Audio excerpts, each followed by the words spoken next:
My name is Marty. Kevin Gibbons has been my friend forever and ever and ever, longer than I can remember been my friend, so it's a complete honor to be here at Resignal's first conference. The reason that I mentioned this awards thing, first, Resignal has the most EU and UK search awards in history. Well, my company, Aimclear, has the most in America, including the last 7 Best Small Integrated Agency Awards. And I'm not telling you because I think we're all that, because it's humbling every day. I'm telling you that because what I'm going to show you today, we use in every freaking case study for all 27 of those pretty little statues. E-commerce, SEO. So integrating selling, copy, and testing the creative, that's absolutely key. You've seen a lot of creative today. You've seen a lot of technical SEO things today. I'm going to get down in the weeds just a little bit on copy. Just to get it out of the way, yes, we're using ChatGPT for this. Yes, 8 months ago we built UIs. So for the copy that I show that is generated today, some of it was by humans, some of it was by machines, and I'll point out what's what as we go. It's amazing to be back in London, one of my favorite cities in the world. I've been around the world in the last period of weeks, taking pictures of the aurora in Norway and the Arctic in Iceland and Alaska, and we're not really gonna, that's Argentina, we're not really gonna do marketing, we're just gonna look at my travel pictures today. So there's a lot of siloing that goes on, and the bigger the company, the more silos there are. Sometimes I walk into the PR department or the performance marketing department or the technical SEO department, and especially the dev department, and I go, hey, my name is Marty, and it would be pretty awesome. I know, I'm a monkey, right? But it would be awesome if we just shared very small amounts of budget and data and made both of our things. Often they look at me like they're sheep, and what they hear coming out of my mouth is like there's not a lot of collaboration that we see.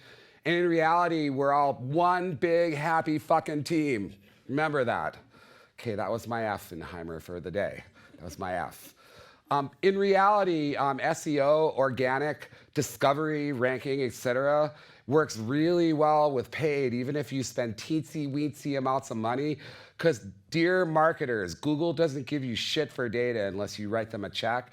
And in this presentation, I'm going to show you how to write small checks, get incredible conversion optimization data for copy, as well as a system for organizing the things you test with. You ready for this? Strap in, because we're at Resignal's eCommerce. I know, I think I'm funny, and if I didn't think I'm funny, nobody would. Oh, no, that's not true. I think I'm, never mind. Mother. So the breakdown of my talk today will be how we silo as marketers. Anybody here live in a bunker or a fiefdom? I feel wonderful being in London and saying fiefdom. And then we've been asking the question, I've been doing digital marketing since like 1992 or something, and the whole time we've been asking, WTF is SEO? And where does it go? And I'll speak from an integrated perspective. The crucial creative touch points in e-commerce SEO and how we can use paid creative testing to prove sales copy. That a framework that we've used successfully in many cases, from e-commerce to long cycle lead gen. A couple of illustrative case studies that I think you'll get a kick out of, since one of them is Black Hat World, and a reference for you for the most common word clusters, and you'll know what that means in a minute. How many people live in a room here where paid gets all the budget, you get enough but not some? How many people feel like they're living in armor and nobody else sees them and they bump into the wall and they're impervious? Some do. In reality, the structure of most marketing companies is highly siloed, and not everybody is trying to help everyone else with what they do. And where is SEO anyway in this world where, listen, for the entire history of platforms, engines, communities, channels, everything, the minute that marketers had anything they could get done to make money for free or for a low cost, the engines monetized it. PMax looks a lot like image search from 2009. It sure does. Anyway, so what ends up happening is that Paid competitiveness often forces SEO down into the funnel, which is why we do mid-funnel content marketing for e-commerce. Oh yeah, and then the performance paid marketing team gets credit for it on retargeting. Love that. SEO is not often advised by paid data. And say it what it is. The best SEO itself is a beloved brand, dramatic lift by PR and branding. To our mind, the difference between SEO, PR, content marketing, branding is nothing. It's because new brand search is lakefront property, that you can't make up enough of it. It's yippee, skippy, hooray, doodah day when more people search for my brand, more people type the name of my brand in the search engine, and that results in higher conversion in all segments due to familiarity. Because ranking and traffic does not mean shit if you don't sell anything. Ranking and traffic means shit if there's no sales.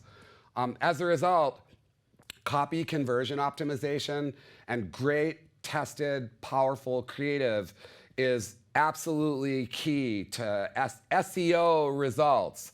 The best SEO measurement is somebody sending me a bucket of money at the end of the month saying, "Great job, Marty." So in e-commerce SEO, there's touch points where what you say to the customer obviously is crucial. And integrated creative, sorry for the overlap there, integrated creative, where you say this here, the next thing I say is this, stepped, coherent, creative in a sequence is usually what makes the difference. Well, the first creative are the keywords that rank in SERPs that are part of attributable steps in a user journey. Then the actual SEO marketing messages in the SERPs that resonate. I mean, if your title tag says get your free sex and beer and you send somebody to a landing page for fire retardant foam, not gonna help to rank, right?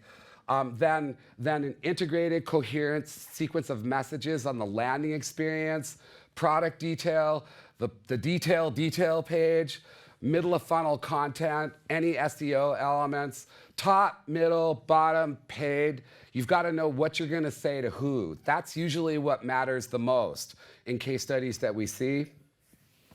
So how many people are just SEO only here? It's mostly what you do.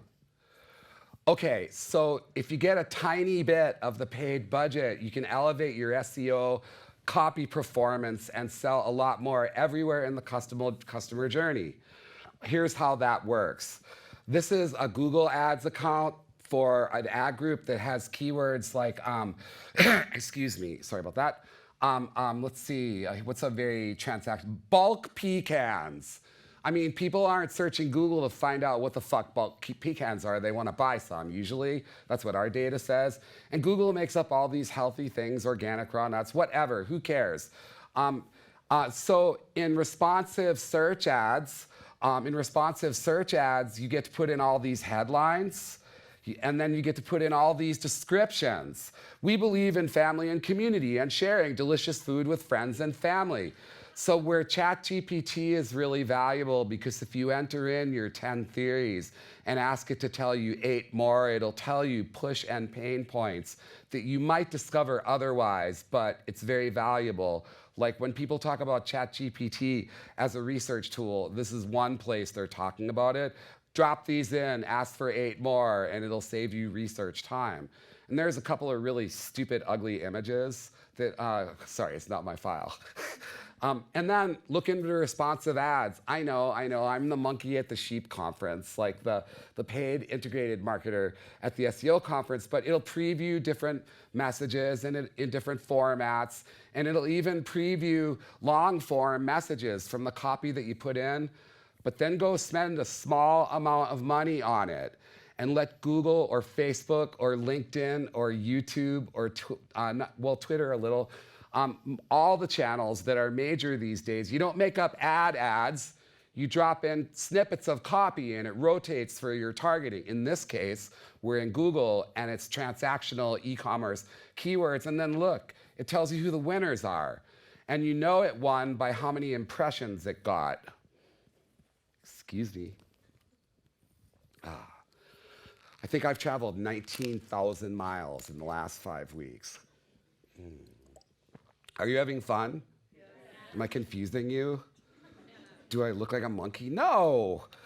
So you get all kinds of other granular data too, like how every freaking piece performed, every headline, and there's conversion data too.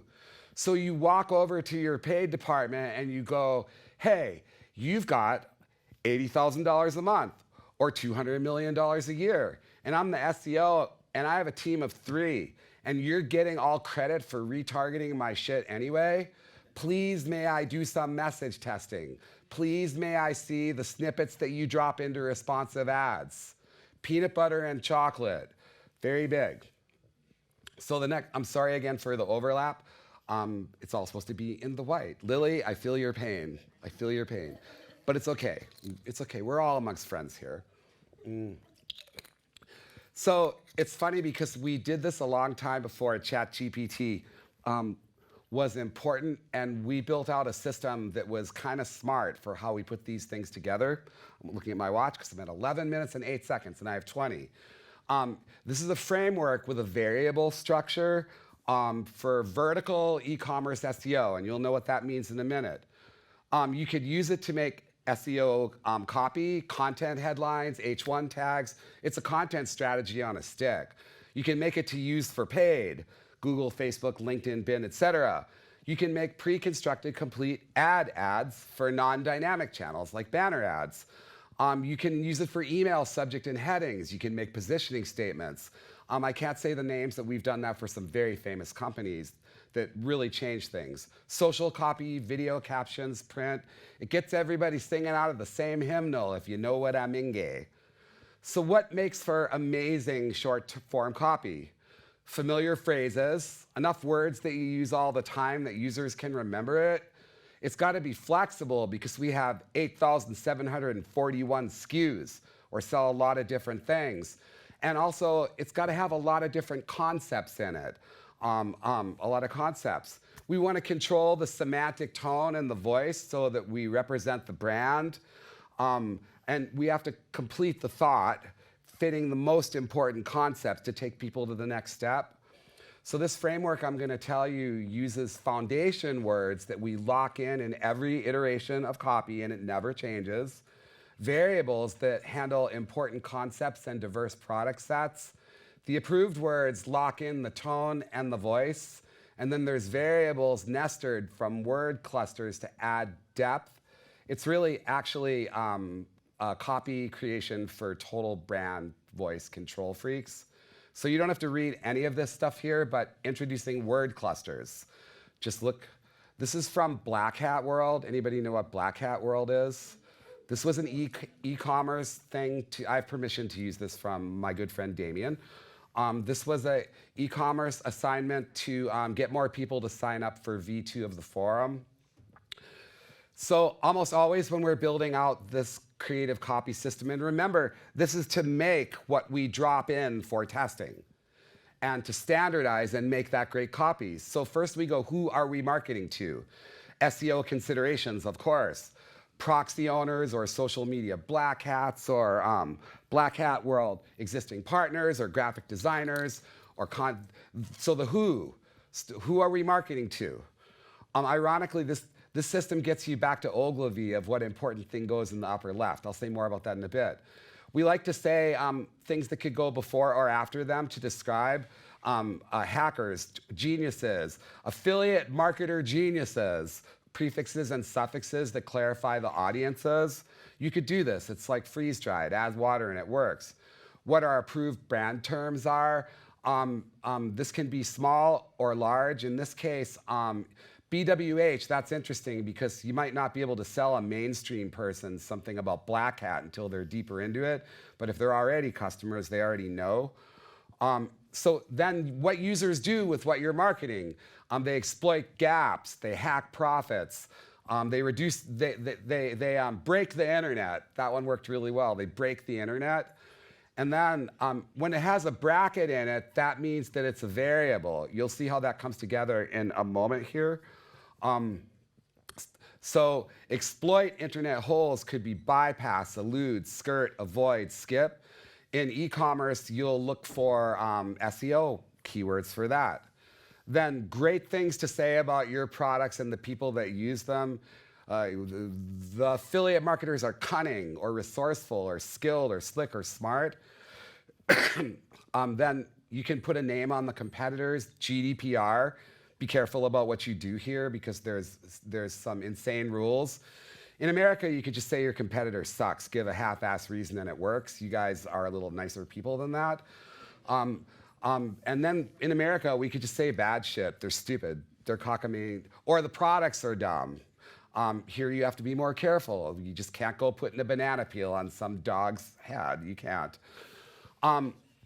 Every creative system has a unique set of words. In this case, the rules that you're breaking, terms of services limits, traditional actions, etc. And most case studies require reassurance words. You could do it invisibly or honestly or legitimately or with no cleverly. Adapt this for your own use. And then whatever the CTA is for where you are in the journey, waypoint, activate is do it now. Emojis are awesome. And from that, you make output like hack profits with your new BHW marketplace. Hashtag SEO hackers, evade scrutiny, exploit gaps, fly under the radar, BHW marketplace. Brilliant backlink builders beat brainless barriers with the BHW Bazaar. See, it's distilled. It's really deep. Why social media hackers break absurd rules with BHW. But this is what's behind it. If you take, hey, SEO black hat genius, exploit gaps, profit short term, join BHW's new marketplace, you're really going, hey, psychographic, suffix, positive adjective, emoji, action, comma, action, CTA brand. And then if you lock that down, hey always goes, black hat genius always goes, exploit gaps always goes, join BHW's new marketplace always goes. Now you could verticalize. Brilliant web designer, gray hats, bypass idiotic confines with BHW Marketplace. So you get the familiarity lined up with the verticalness you need, and it's a hell of a branding tactic. Here's another one for the variable-based framework for selling healthy lighting, The product thing is a light filter, or a UV guard, or a glare remover. You sell it in classrooms. It's for employees or office workers, and it enhances, and customers install it, and it's for well-being. And you make ergonomic consultants love full spectrum freaking lights. It's very, very powerful stuff because it's the verticalness you need for SEO dominance. Common psychographics we see in these frameworks are who they are, prefixes, suffixes, positive adjectives, competitors. B2B is interesting because there's another layer about targeting somebody for what they're going to do for their targets, so it's especially rich for SEO. I've already been through this, so I don't need to. So the takeaways. Don't silo. Don't bunker down, and don't be a fife. I don't think that's correct usage, but we'll go with it. And just remember, SEOs came first, before paid. You lead the integrated focus. We are not many, but we are mighty. Approach e-commerce SEO copy all the way, full funnel. Test with small paid creative at key touch points. And focus on being vertical with your e-commerce SEO because that's what you're doing. You're speaking to all the possible audiences and ranking opportunities. Sequence your messages unified in every channel throughout the customer journey. Every single one of those outputs I showed you would make a hell of a blog post or the subject of an email. I've abandoned the tweet because Elon Musk is a fucking idiot, even though he's the Einstein of our generation. So please just email me, marty@aimclear.com, or friend me on LinkedIn. There's my LinkedIn. It's so nice to be back on the road and with y'all. Anybody know what species fish that is? What kind of pike? A musky pike. It's a 50-inch freaking musky pike. That's the view from our cabin along the Canadian border. That's Norway a week and a half ago. It was crazy. I love you guys. I love you guys. And I hope to see you soon. Thank you so very much. 1958. 9:20.